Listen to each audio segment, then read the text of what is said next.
सुरुवात करा. निवेदन कुठे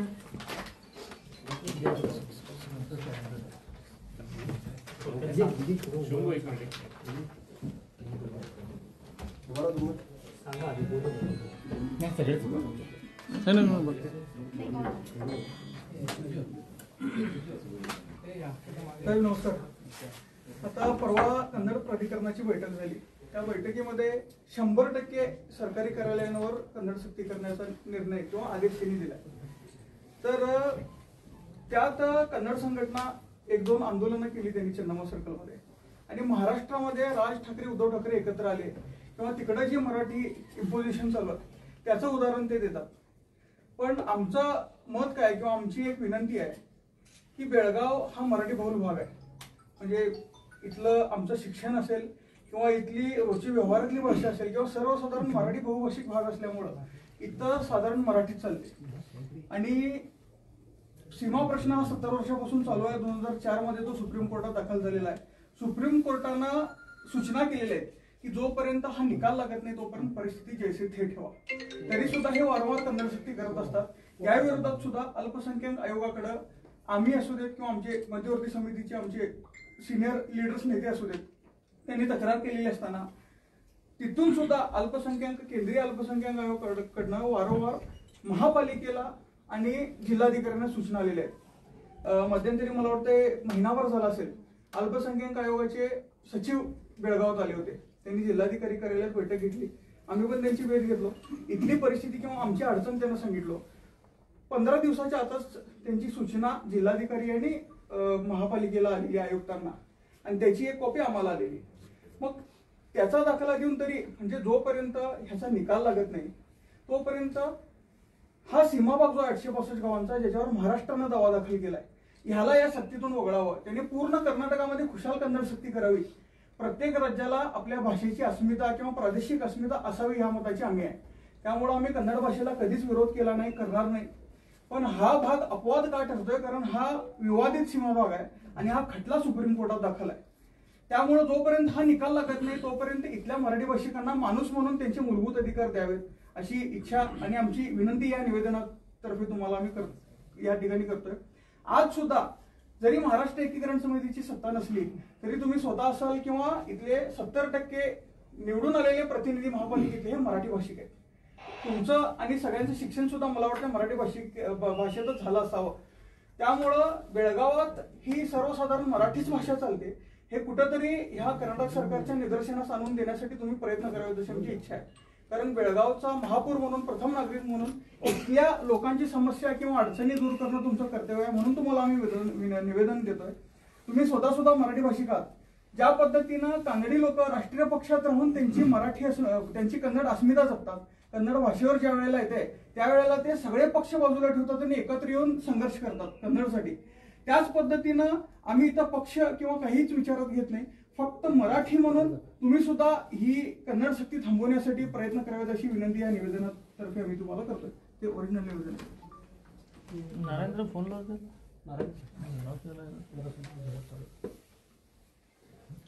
त्यामुळं लवकरात लवकर तुम्ही ही कन्नड सक्ती थांबवून. आता बघा देशभरात HSRP नंबर प्लेट सक्तीची असताना तुमच्या गाडीची पाटी सुद्धा त्यांनी काढून फेकलेली आहे.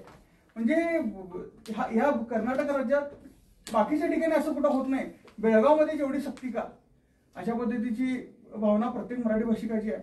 आणि हे सगळेच भाषिक म्हणजे सगळ्या राष्ट्रीय पक्षातल्या मराठी भाषिक आम्ही ही बातमी आल्यानंतर बऱ्याच लोकांचे मला संपर्क झाले, फोन आले. त्यांनी खरं म्हणजे ही भूमिका घेणं गरजेचं होतं असं त्यांचं सुद्धा मत आहे. आणि तुम्ही मराठी म्हणून ह्याच्यासाठी प्रयत्न करावे आणि ह्या कन्नड सक्तीला थांबवावं. ज्या वेळेला मराठी म्हणून संघर्षाची वेळ येईल किंवा तुम्ही करताना तुम्हाला विरोध होईल त्यावेळेला आम्ही सुद्धा मराठी म्हणून तुमच्या बाजूने भक्कमपणे थांबू अशी आम्ही तुम्हाला ग्वाही देतोय. पण राजकारणाच्या वेळेला राजकारण करण्यात यावं, पण ह्या वेळेला मराठीसाठी सगळेजण एकत्र लढणं किंवा संघर्ष करणं गरजेचं आहे. आपली भाषा छत्रपती शिवाजी महाराजांनी निर्माण केलेली आहे. म्हणजे हिंदवी स्वराज्याची स्थापना करताना मराठी भाषाकोश तयार करून तो सक्तीनं व्यवहारात आणणारे शिवाजी महाराज आहेत. आणि शिवरायांची भाषा संपवत असतील तर आम्ही मराठी म्हणून किंवा शिवरायांचे मावळे म्हणून आवाज उठवणं गरजेचे अशी प्रत्येकाचीच भावना असेल. त्यामुळं आमची महाराष्ट्र एकीकरण समिती असेल, शिवसेना असेल, सगळ्यांची तुम्हाला विनंती आहे की या कन्नड सक्तीला थांबवण्यासाठी तुम्ही शर्तीचे प्रयत्न करावे. जिल्हा प्रमुखांनी बोला. आता दिले तिने सांगितलं ते योग्य आहे. नको राहून दे.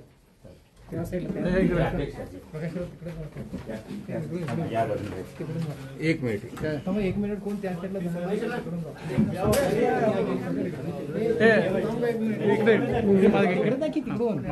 पहिले ते माहिती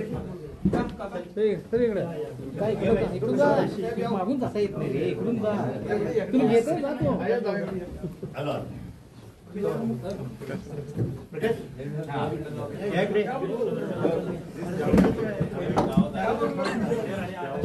देखा था क्या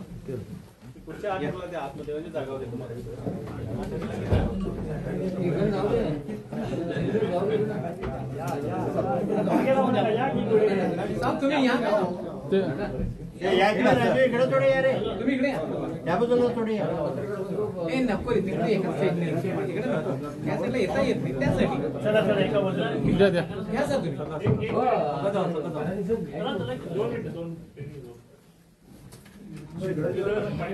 अरे दूर करा मराठीवरचा अन्याय दूर करा.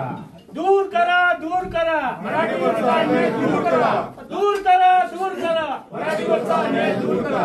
हटलीच पाहिजे कन्नड सक्ती हटलीच पाहिजे कन्नड सक्ती हटलीच पाहिजे.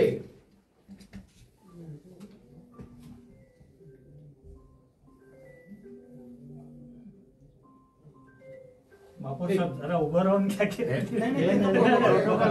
आमचा मान राखला साहेब या तुम्ही इकडे. तुम्ही स्वतः वैयक्तिक प्रयत्न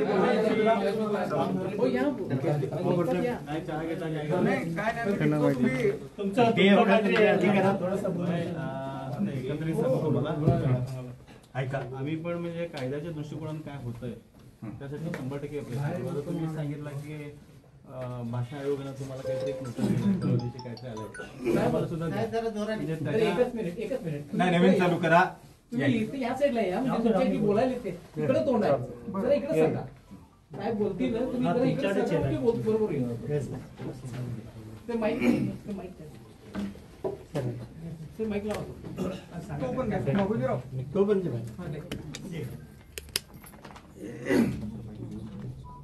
बाबूजी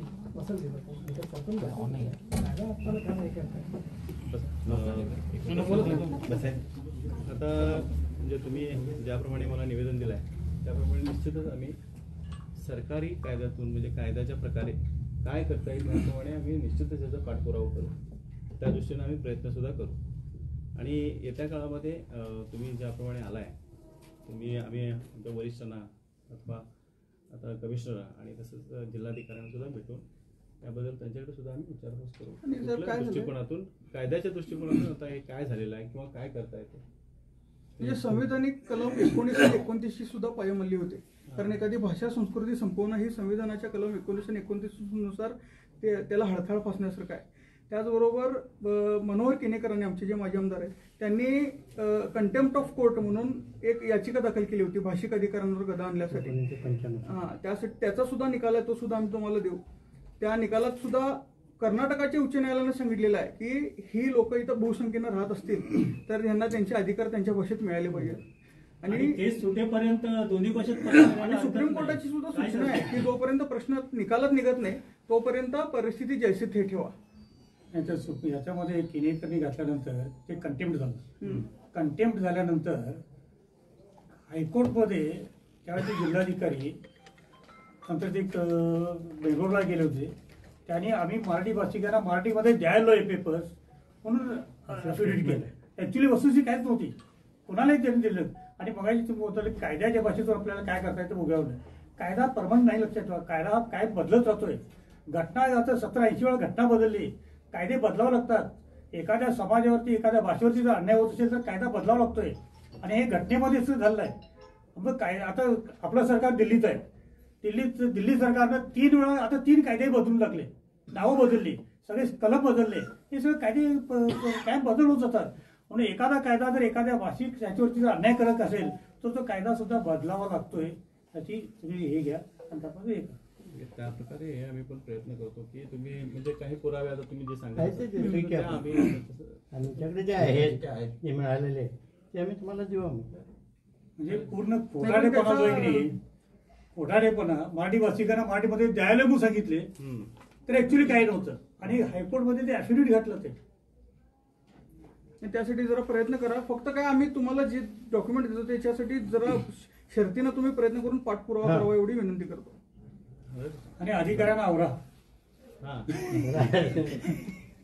चालेल चालेल महापौरांनी मनावर घेतलं तर काही येऊ शकतं. करूया